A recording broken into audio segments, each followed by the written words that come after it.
आपको बता दें, कारगिल में पाकिस्तान को मुंह तोड़ जवाब देने वाले जवानों के बलिदान को हिंदुस्तान कभी भुला नहीं सकता। कल विजय दिवस पर देश के वीर सपूतों की याद में कारगिल वॉर मेमोरियल पे भव्य कार्यक्रम होने वाला है। इस कार्यक्रम की तैयारियां पूरी हो चुकी हैं। इस कार्यक्रम से पहले ही वॉर मेमोरियल पे हलचल बढ़ गई है। कई जवानों के परिवार वाले भी इस कार्यक्रम में शामिल होने पहुंचे हैं। देखिए, कारगिल जंग के वीर सपूतों को हिंदुस्तान किस अंदाज में सलाम कर रहा है।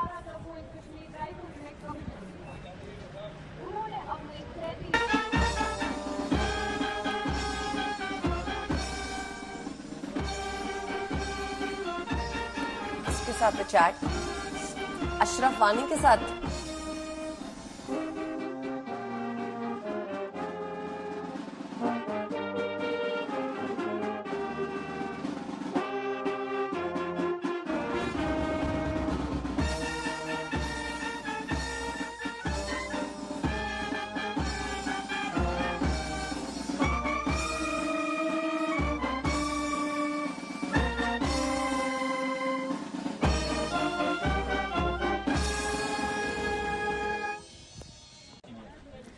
तो ये देखिए तस्वीरें हम आपको दिखा रहे हैं। विजय दिवस पर शहादत को सलाम यहां पर किया जा रहा है। कल कारगिल विजय दिवस मनाया जाएगा और वॉर मेमोरियल पर किस तरीके की तैयारियां हैं इन तस्वीरों के जरिए आप देख सकते हैं।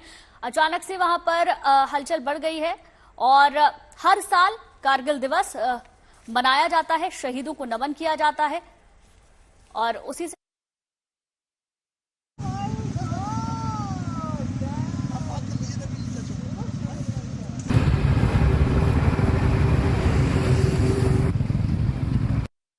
देश 24वीं सालगिरह करगिल युद्ध की विजय की मना रहा है।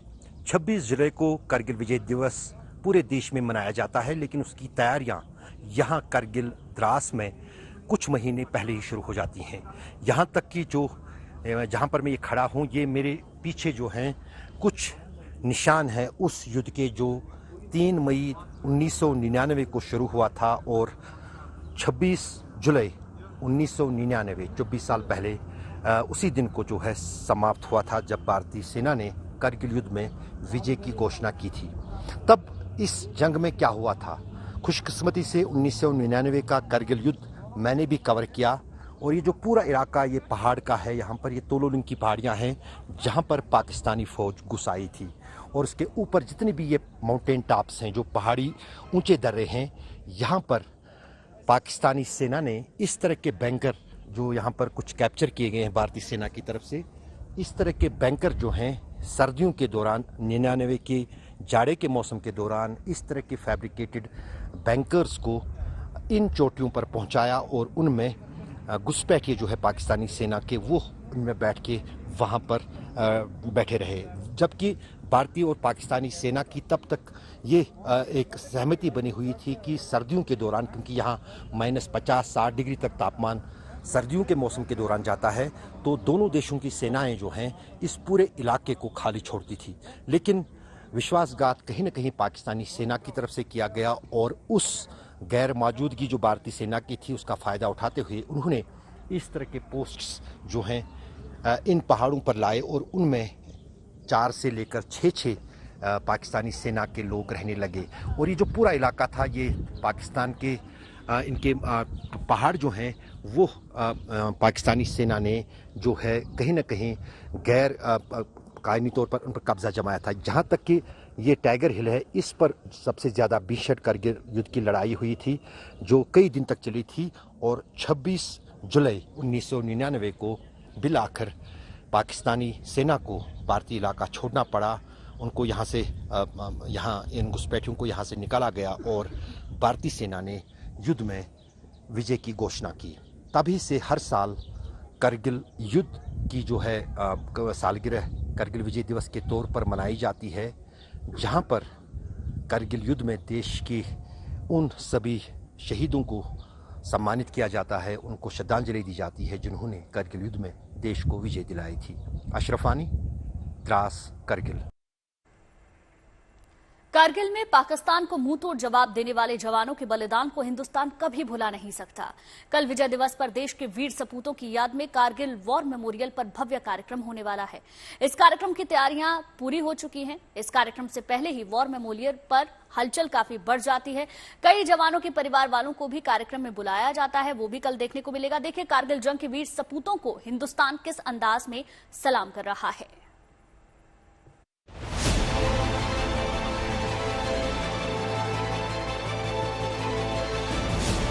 कारगिल के इन पहाड़ियों के बीच शान से लहराता तिरंगा और तिरंगे की इस शान में छिपी है देश के उन वीर सपूतों की शौर्य गाथा जिन्हें हिंदुस्तान सदियों तक याद रखेगा।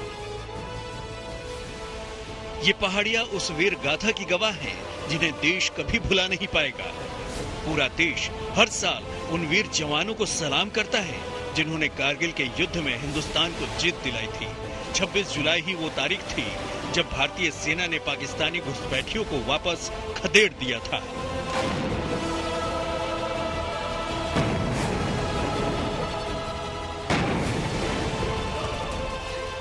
इसी दिन टाइगर हिल और दूसरी पहाड़ियों पर भारतीय सेना का पूरा कब्जा हो गया था। इस जीत को भारत हर साल विजय दिवस के तौर पर मनाता है। इस जीत के लिए देश के कई वीर सपूतों को अपना सर्वोच्च बलिदान देना पड़ा। उन तमाम जवानों के नाम करगिल वॉर मेमोरियल पर सदा के लिए अंकित है। इस वॉर मेमोरियल पर हर साल विजय दिवस के मौके पर भव्य कार्यक्रम होता है। इस साल भी द्रास सेक्टर में विजय दिवस की तैयारियां जोर शोर से चल रही हैं। आज हम जिसके लिए इकट्ठा हुए हैं 24 ईयर हम कारगिल विजय दिवस का मना रहे हैं और इस उपलक्ष्य में मैं सबसे पहले तो अपने जो हमारे शहीद भाई जो सैनिक हमारे साथी जो यहाँ शहीद हुए उनको श्रद्धांजलि अर्पित करूँगा, क्योंकि हम लोग जो आते हैं उनकी बदौलत यहाँ जिन्होंने अपना सर्वोच्च निछावर किया देश के लिए, उनको श्रद्धांजलि देने के लिए हर साल यहाँ हम इकट्ठे होते हैं। और अच्छा लगता है कि आज देखने के लिए कि जो टास्क हमें मिला था या हमारे यूनिट को, रेजिमेंट को, आर्मी को, तो उसको हम उस टाइम पे पूरा कर पाए थे। रात को करना था ऑपरेशन, लेकिन किसी कारणवश कर नहीं पाए, तो हमने दिन को फिर ऑपरेशन किया था 10:30 बजे और उनका 485 मस्को वैले के दोनों बंकर जो थे तकरीबन शाम तक हमने कैप्चर किए थे। तो इसमें हमने अपने 2 सैनिक खोए थे और बाकी लोग हम सब इंजर थे और जो एरिया था वो हम अपने कैप्चर कर पाए थे उसको। हर साल विजय दिवस पर यहाँ शहीदों के परिवार के लोग भी अपनों को याद करने आते हैं। बीना भी ऐसी ही वीर नारी है जिनके पति अनिल कारगिल की जंग में शहीद हो गए थे। उस वक्त उनके शादी को महज 19 महीने ही हुए थे। 19 अप्रैल 1999 को अनिल घर से निकले थे और फिर कभी वापस नहीं लौटे। वो 19 अप्रैल को 99 को घर से आए थे। उसके बाद यूनिट बीनागुड़ी चली गई थी और बीनागुड़ी से जब वो आए तो वो मिल नहीं पाए हमें।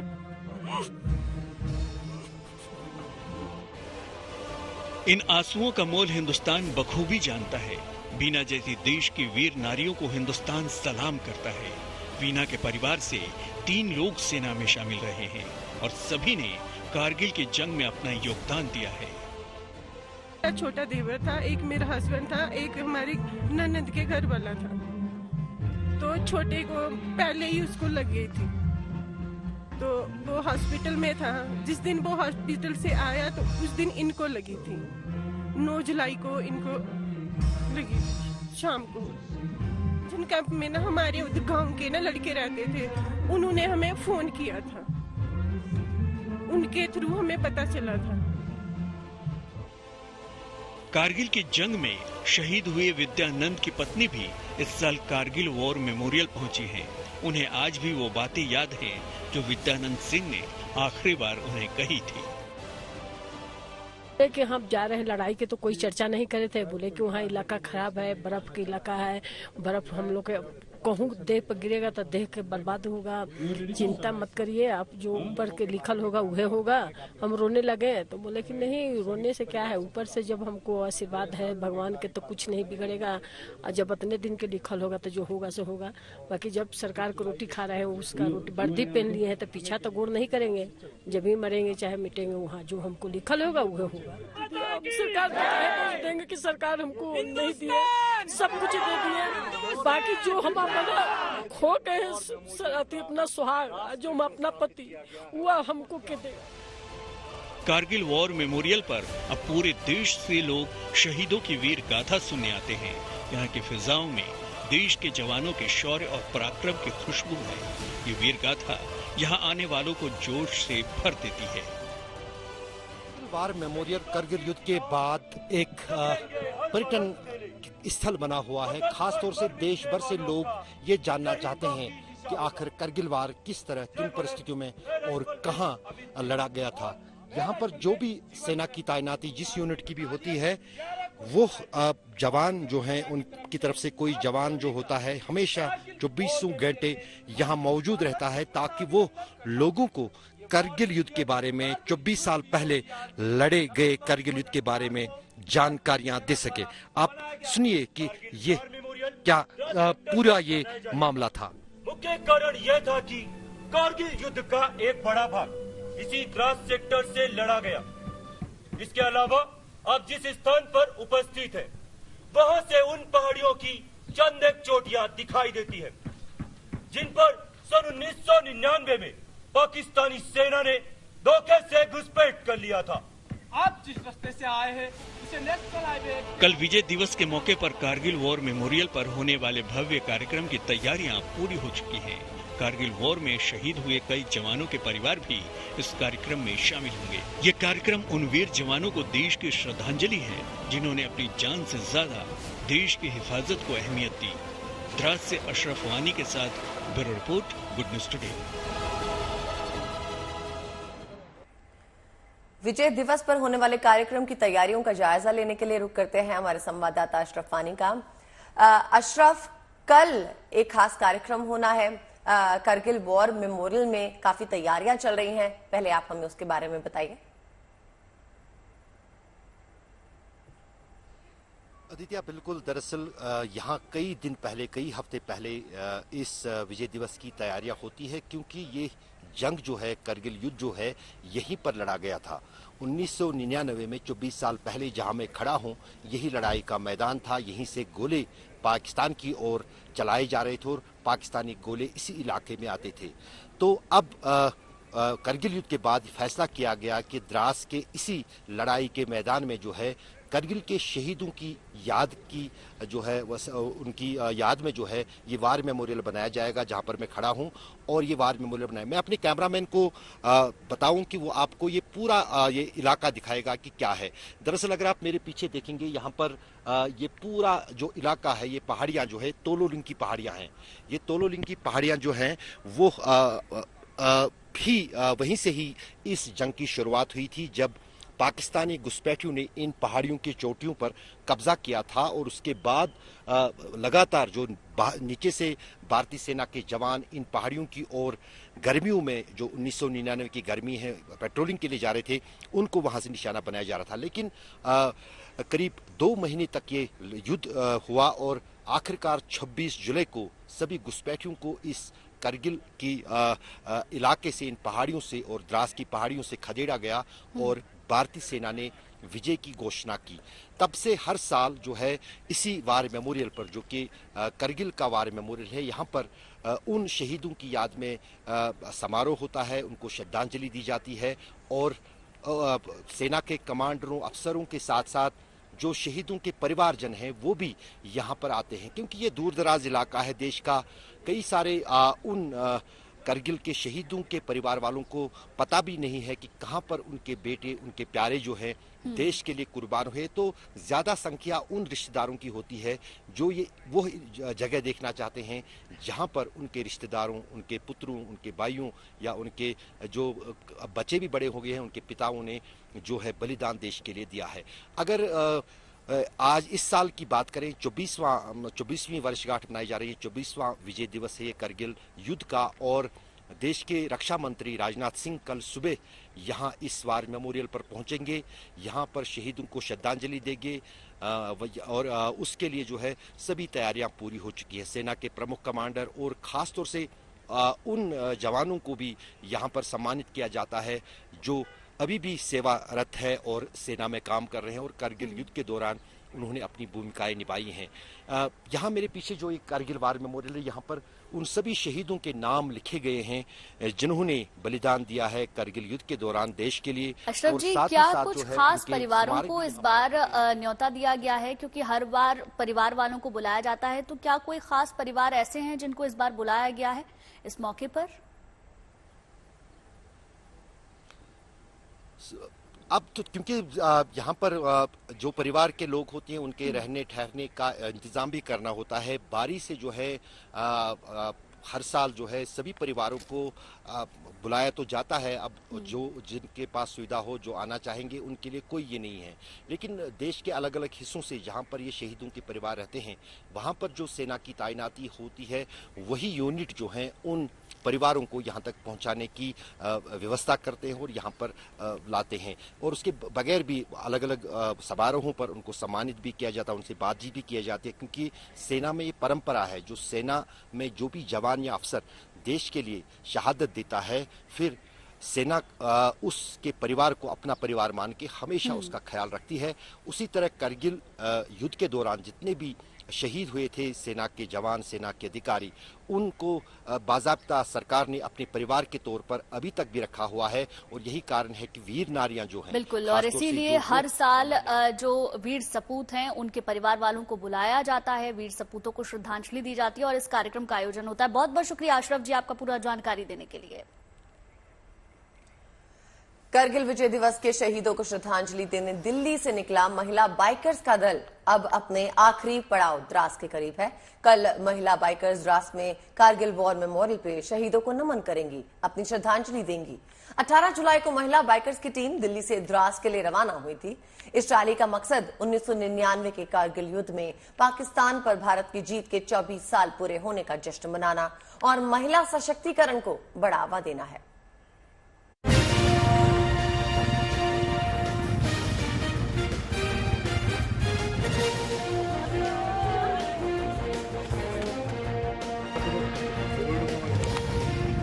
जोश और जज्बे से भरपूर नारी सशक्तिकरण की मिसाल। करगिल विजय दिवस की 24वीं सालगिरह मनाने के लिए 25 महिला बाइकर्स का दल अब अपने आखिरी पड़ाव के करीब पहुंच चुका है।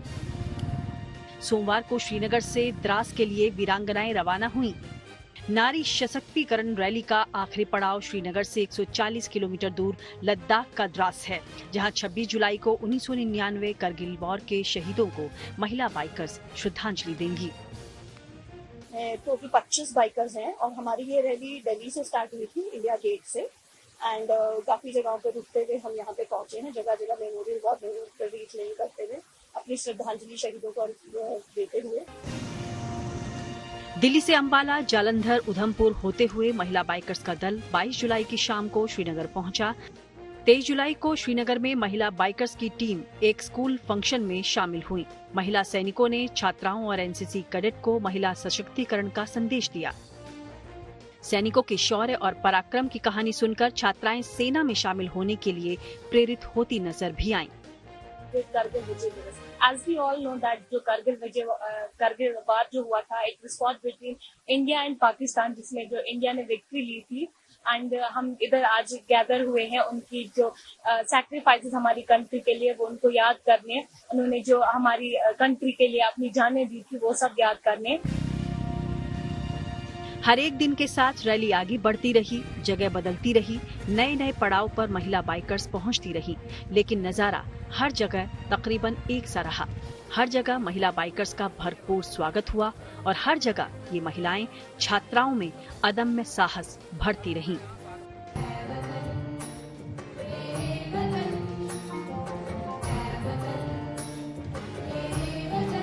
देश के वीरों ने बहुत बड़ी कुर्बानी दी हमारे देश की रक्षा के लिए, उसकी सुरक्षा के लिए।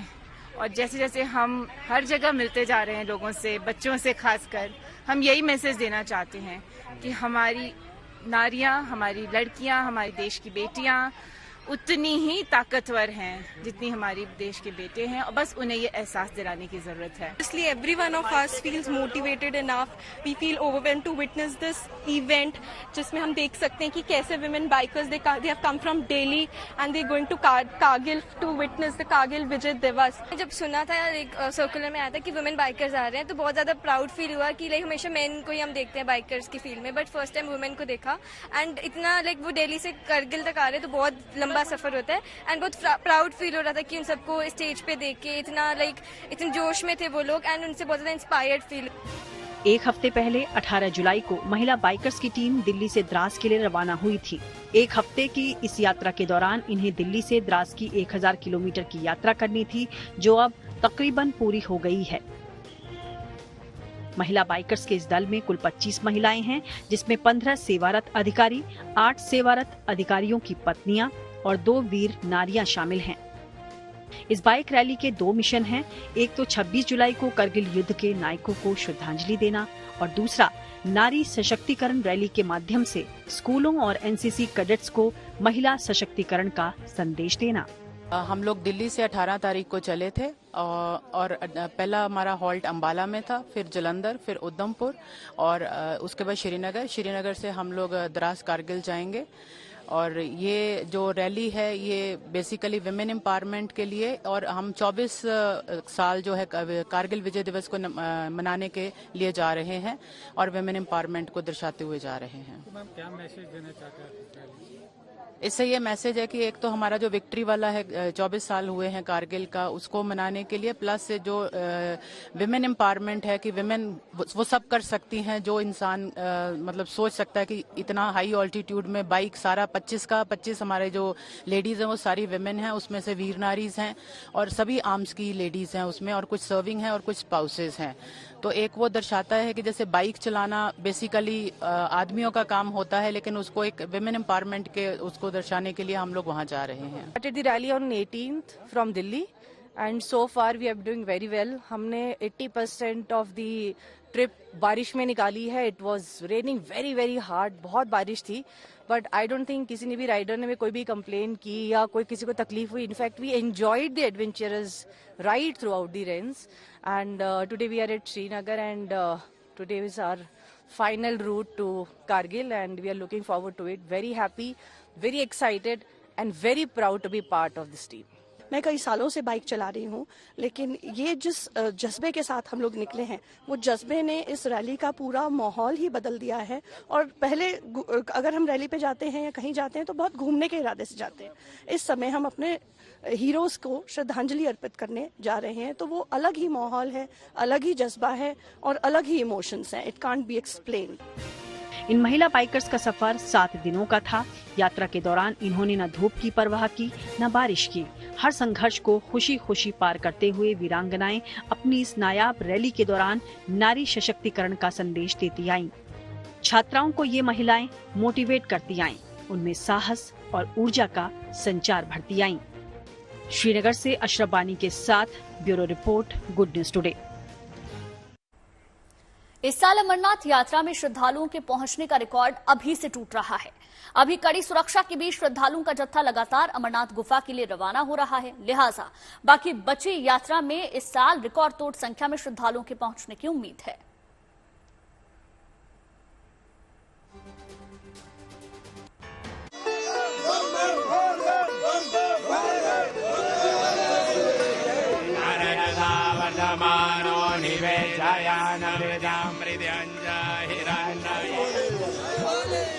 बाबा बर्फानी के दरबार में हाजिरी लगाने के लिए श्रद्धालु लगातार पहुंच रहे हैं।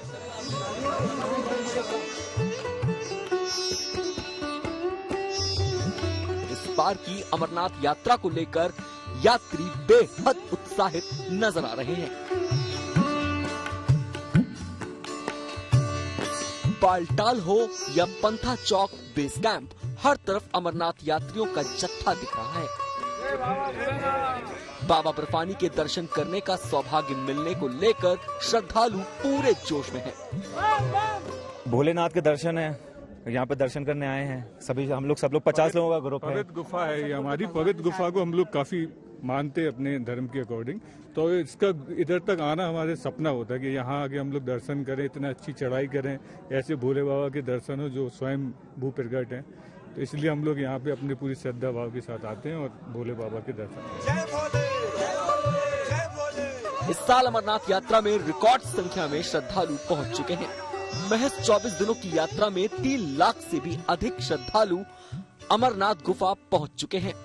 पिछले साल 43 दिन की यात्रा के दौरान 3,65,000 श्रद्धालुओं ने बाबा बर्फानी के दर्शन किए थे, लेकिन इस साल 24 दिन में ही 3 लाख श्रद्धालुओं का आंकड़ा पार हो चुका है। अभी भी 1 महीने से भी ज्यादा समय अमरनाथ यात्रा में बचा है। उस बीच उम्मीद जताई जा रही है कि अब की बार अमरनाथ यात्रा पर आने वाले यात्रियों की संख्या जो है वो एक रिकॉर्ड तादाद बनाएगी। कई सारे श्रद्धालु जो हैं देश के अलग अलग हिस्सों से इसी तरह सुबह सुबह यहाँ बालटल में हेलीपैड के बाहर कतारों में लग जाते हैं और अब की बार जिस अंदाज से अमरनाथ यात्रा के लिए व्यापक इंतजाम किए गए थे उसके चलते जो है देश भर के श्रद्धालुओं में अमरनाथ यात्रा को लेकर उत्साह बना हुआ है। अमरनाथ यात्रा 1 जुलाई को अनंतनाग के पहलगाम और गांदरबल जिले के बालटाल से शुरू हुई थी। इस साल 65 दिनों तक चलने वाली ये यात्रा 31 अगस्त को खत्म होगी।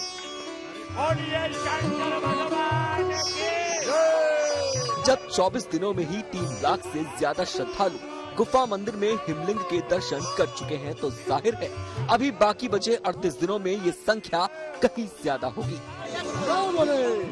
बालटाल से अशरफ वानी के साथ bureau report, good news today. करीब 1 हफ्ते तक राजधानी दिल्ली में मुसीबत का सबब बनी यमुना नदी का जलस्तर अब एक बार फिर घटने लगा है। खतरे के निशान 205.33 से यमुना का जलस्तर थोड़ा ही ऊपर है। यमुना में घटते पानी को देखते हुए लोहे के पुल से ट्रेन की आवाजाही आज फिर शुरू हो गई। पानी बढ़ने की वजह से रविवार को लोहे के पुल से ट्रेन के गुजरने पर रोक लगा दी गई थी। यमुना का पानी दिल्ली में तो कम हो ही रहा है, लेकिन यमुना की सहायक नदी हिंडन उफान पे बह रही है। गाजियाबाद बैराज से हिंडन नदी में लगातार पानी छोड़ा जा रहा है, जिससे गाजियाबाद के साथ साथ नोएडा, ग्रेटर नोएडा में भी हिंडन का पानी उफान पे है, जिससे कई निचले इलाके डूब गए हैं। लोगों को सुरक्षित स्थानों पे पहुंचाया जा रहा है। वहीं सिटी फॉरेस्ट में जाने के लिए बनाया गया लोहे का पर्यावरण सेतु क्षतिग्रस्त होने की आशंका से बंद कर दिया गया है। दिल्ली में यमुना का जलस्तर तो घटा है, लेकिन अब भी ये खतरे के निशान से थोड़ा ऊपर बह रही है। क्या है ताजा हालात, बता रहे हमारे सहयोगी अनमोल नाथ। इस समय मैं यमुना के किनारे खड़ा हूं। आप मेरे आगे देख सकते हैं ये लोहे वाला पुल है। यमुना पिछले 2 हफ्ते से दिल्ली वालों के लिए मुसीबत का कारण बनी हुई थी। अभी भी यमुना में जो पानी का लेवल है वो डेंजर मार्क यानी कि 205.33 मीटर के नीचे नहीं गया है। अभी भी यमुना का जो पानी का लेवल है वो 205.45 मीटर पर है, जिसके कारण अभी भी आसपास रहने वाले लोगों में घबराहट है। देखा यह गया था कि 2 हफ्ते पहले जो बाढ़ आई थी तकरीबन 20,000 लोगों को इवैक्यूएट करवाया गया था, रिलीफ कैंप्स में शिफ्ट करवाया गया था। अब लोग वापस आना शुरू हो चुके हैं, पर अभी भी जो यमुना है वो नीचे जाना, उसका पानी नीचे जाना शुरू नहीं हुआ और उसका पानी अभी भी डेंजर मार्क से ऊपर ही बह रहा है। मैं आपको दिखाना चाहूंगा कि पीछे ये लोहे वाला पुल है। इसे संडे शाम को बंद कर दिया गया था, पर आज फिर यहाँ पे रेल यातायात शुरू कर दिया गया है। इस पुल को रेल मूवमेंट के लिए फिर खोल दिया गया है।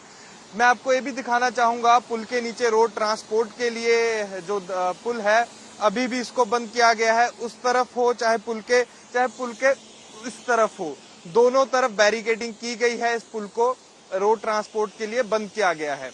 यमुना का पानी अभी ऊपर बह रहा है। इसके साथ साथ मैं ये भी बताऊं, जो यमुना का पानी है वो अपनी सहायक नदी हिंडन के लिए भी बहुत बड़ा खतरा बना हुआ है। हिंडन का पानी का जलस्तर भी इस समय बढ़ा हुआ है और हिंडन जो है इस समय प्रलय का कारण बनी हुई है, चाहे वो गाजियाबाद हो चाहे वो नोएडा हो। तो कब यमुना का पानी नीचे जाएगा ये डिपेंड करता है पीछे पहाड़ों की बारिश पर। कैमरामैन राजा के साथ अनमोल नाथ बाली की नई दिल्ली से रिपोर्ट। हमारा देश जहां अपनी विविधता, संस्कृति और परंपराओं के साथ साथ खान पान के लिए भी काफी मशहूर है, ऐसे में ये खबर आपके मुंह में यकीनन मिठास खोल देगी। दरअसल हिंदुस्तान की मिठाइयां देश ही नहीं बल्कि विदेशों में भी पसंद की जाती हैं और यही वजह है कि अब दुनिया की टॉप 50 स्ट्रीट मिठाइयों में भारत की 3 मिठाइयां शामिल की गई हैं। ये सूची दरअसल टेस्ट एटलस ने जारी की है।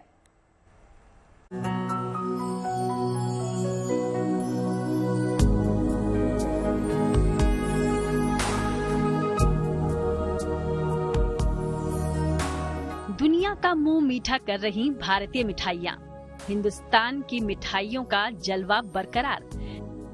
देश की 3 पारंपरिक मिठाई टॉप 50 में शामिल। बात जब भारतीय मिठाइयों और उनकी मिठास की हो तो भाई वाह, सालों से दुनिया भर में इनका स्वाद जैसे मुंह के जायके को बढ़ाता आया है। वो चाहे फिर रसगुल्ला, घेवर, रबड़ी, जलेबी, काजू कतली और गुलाब जामुन जैसी और भी कई पारंपरिक मिठाई ही क्यों न हो, ये तमाम मिठाइयाँ भारतीय तीज त्योहारों की जैसे शान हैं, जो सभी घरों में खास मौकों पर मुंह में मिठास घोलने में अपनी खास भूमिका अदा करती रही हैं। इस लिहाज से हिंदुस्तान में हर गली, नुक्कड़ और बड़े बाजारों में मिलने वाली 3 मिठाइयाँ अब दुनिया में अपने स्वाद का डंका बजा रही हैं। दरअसल इन स्वादिष्ट मिठाइयों को टेस्ट एटलस ने अपनी रैंकिंग लिस्ट में शामिल किया है। तो चलिए जानते हैं कि वो कौन सी मिठाई हैं जिन्हें बेस्ट मिठाई के रूप में इस लिस्ट में जगह मिली। सबसे पहले बात मैसूर पाक की, तो मैसूर पाक को 14वां स्थान मिला है। मैसूर पाक को टेस्ट एटलस की लिस्ट में 4.4 रेटिंग मिली। ये मिठाई बेसन, घी और शक्कर से बनाई जाती है। मैसूर राजा कृष्णराज वाडियार की शाही रसोई में इस मिठाई का इजाद हुआ। 1935 में शाही शेफ मंडप्पा ने मैसूर पाक को बनाया था। दक्षिण भारत की ये मिठाई पूरी दुनिया में मशहूर है। वहीं कुल्फी को टेस्ट एटलस की लिस्ट में 18वें स्थान पर रखा गया। कुल्फी को लिस्ट में 4.3 रेटिंग मिली। ये स्वीट बेस्ट फ्रोजन डेजर्ट की रैंकिंग में शामिल थी। वहीं कुल्फी गर्मियों में खाई जाने वाली प्रमुख स्ट्रीट फ्रोजन डेजर्ट में से एक है। बात करें अगर कुल्फी फालूदा की, तो टेस्ट एटलस की लिस्ट में कुल्फी फालूदा 32वें नंबर पर है। कुल्फी फालूदा को 4.4 की रेटिंग मिली। हालांकि कुल्फी फालूदा भारत की पारंपरिक मिठाई नहीं है। लंच टाइम के आखिरी पड़ाव में हम पहुंच चुके हैं, जहां हम जानते हैं किसी महान व्यक्ति की कही बातें। देखते हैं आज का विचार। स्वामी विवेकानंद ने कहा है कि किसी दिन अगर आपके सामने कोई समस्या ना आए तो समझ लीजिए कि आप गलत मार्ग पर हैं।